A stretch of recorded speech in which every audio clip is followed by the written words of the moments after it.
जय जय श्री राधे भाग 50। अब प्रसंग है सखी बैरन निंदिया भी गई। बरसाने के गहवर वन में श्री राधा रानी बैठी हुई हैं, दोनों हाथ धरती में रखी हुई हैं और हाँ, जहाँ देखती हैं नजरें वहीं टिक जाती हैं। कुछ देर तक के लिए आंसू आज नहीं बह रहे, कितना बहें। सखियाँ चारों ओर हैं, सबके मन में एक ही विषय है, कन्हैया कन्हैया और उन्हीं की बातें। शांत बैठी हैं श्री राधा रानी, एकाएक मुस्कुराकर उठती हैं, फिर कुछ ही क्षण में वो गंभीर हो जाती हैं।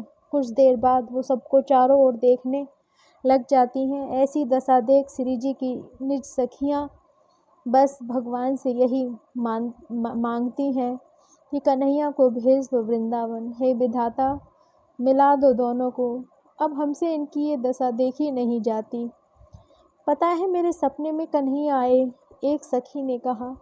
श्री राधा रानी ने बड़े प्रेम से उस सखी की ओर देखा है, मानो श्री राधा कह रही हो, ओहो तू धन्य है सखी। क्या देखा तैने? ललता सखी ने पूछा। मैं यमुना जल भरने गई, वहाँ जल तो मैंने भर लिया, पर उठाए कौन? मटकी भारी बहुत ज़्यादा थी, मुझसे उठाया नहीं गया। बस मैंने रोना शुरू कर दिया। सोचने लगी कि आज कन्हैया होता तो मेरी मटकी उठा देता ना। उस सखी के सपने को सब सुन रही थी बड़े ध्यान से। श्री राधा रानी मानो एक एक शब्द को पी रही हूँ। फिर क्या हुआ? ललता सखी ने पूछा। पता है, तभी मेरे सामने कन्हैया आ गया। सब पगली गोपियाँ ताली बजाने लगीं। आगे क्या हुआ? आगे आगे फिर वो मेरे साथ साथ चलता रहा, मुझे छेड़ता रहा, हंसी ठिठोली करता रहा। मैं उससे पूछती रही, वो बताता रहा। मैंने उससे पूछा, तुमने राजा कंस का वध कर दिया है क्या? कैसे? वो विनम्र होकर बोला, मैं जब वृंदावन से जा रहा था ना, तब तुम सबने कहा था ना, यात्रा मंगलमय हो, तुम हर जगह विजय ही रहो, इसलिए मैं कंस का वध कर सका। सखी, तुम सबके आशीर्वाद से ही मैं विजयी हुआ हूँ, कन्हैया ने मुझसे कहा। गोपी बोली, अच्छा तूने यह नहीं पूछा कि वो कब आएगा? यह प्रश्न किया एक सखी ने। पर श्री राधा रानी को ही सबसे ज़्यादा इसके उत्तर की प्रतीक्षा थी। नेत्र बह चले थे उस सखी के, रो गई वो सखी। अरे क्या बताऊं, ऐसे ही बतियाते बतियाते वो मेरे घर तक आया था और मैं उससे यही प्रश्न करने वाली थी। मैंने पीछे मुड़कर देखा, पर वो नहीं था, वो अंतर्ध्यान हो गया था।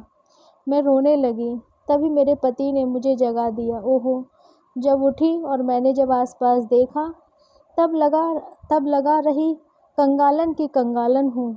मैंने भी सपना देखा, एक दूसरी सखी फिर बोली।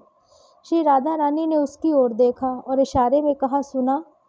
मैं कल सो गई थी जल्दी, मुझे तीव्र ज्वर हो गया था, तो मैं सो गई।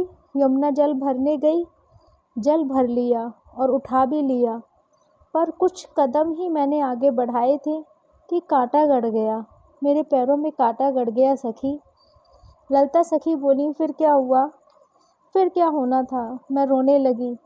मैंने कोशिश की, पर कांटा निकला ही नहीं।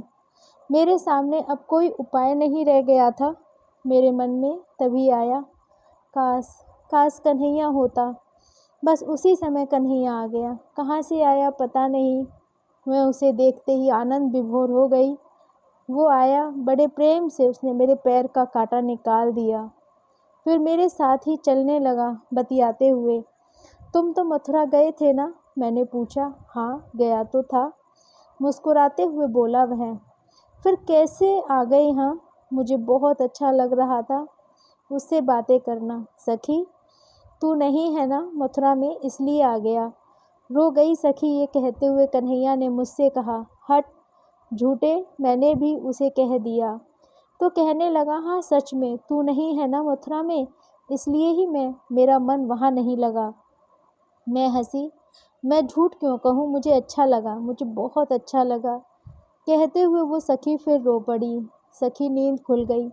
सोचने लगी, क्यों नींद खुली मेरी, अभी और सोती तो शायद वो और मेरे पास थोड़ी देर और रहता। अब हम श्री राधा से सपना सुनेंगे। चंद्रावली आई आगे। नहीं हे राधा, आज मना मत करना, सुना दो ना अपना सपना। सपना? कैसा सपना? और मैं हंसी श्री राधा रानी। अब ज़्यादा नाटक तो करो मत, हमको सुननी है, और वो भी आज ही। हे राधे, अब सब सुनाना चाहती हैं। तुमको सपने तो आते ही होंगे ना कृष्ण के, फिर सुनाओ ना। चंद्रावली श्री राधा रानी से उम्र में बड़ी हैं, इसलिए श्री राधा से जिद भी यही कर सकती हैं। इनका सम्मान श्री राधा रानी भी करती हैं। मौन हो गए सबकी दृष्टि टिक गई थी श्री राधा रानी की ओर। गहवर वन में भी मौन हो गया। उसे भी सुनना था अपनी स्वामिनी का सपना। पक्षी सब शांत हो गए। सखियां सुनने को उत्सुक हैं कि श्री राधा रानी को कैसा सपना आता होगा। सखियों, तुम भाग्यशाली हो कि कम से कम सपने में तो तुम्हें प्यारे से मिल लेती हो, बतिया लेती हो।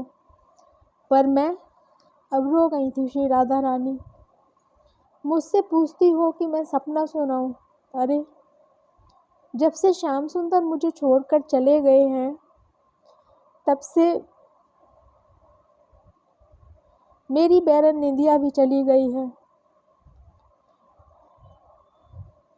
मुझे नींद भी नहीं आती है। अरे सखियों, नींद आएगी तब तो मैं सपना देखूंगी ना, और सपना देखूंगी तब तो तुम्हें सुनाऊंगी ना। हाय, मैं ऐसी अभागन हूँ जो सपने में भी अपने प्राणधन को देख नहीं पाती हूँ।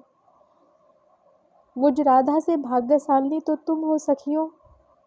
इतना कहकर श्री राधा रानी हाँ कृष्ण, हाँ प्राणधन, हाँ गोविंद, यही कहते हुए मूर्छित होकर पृथ्वी पर गिर गई। जय जय श्री राधे।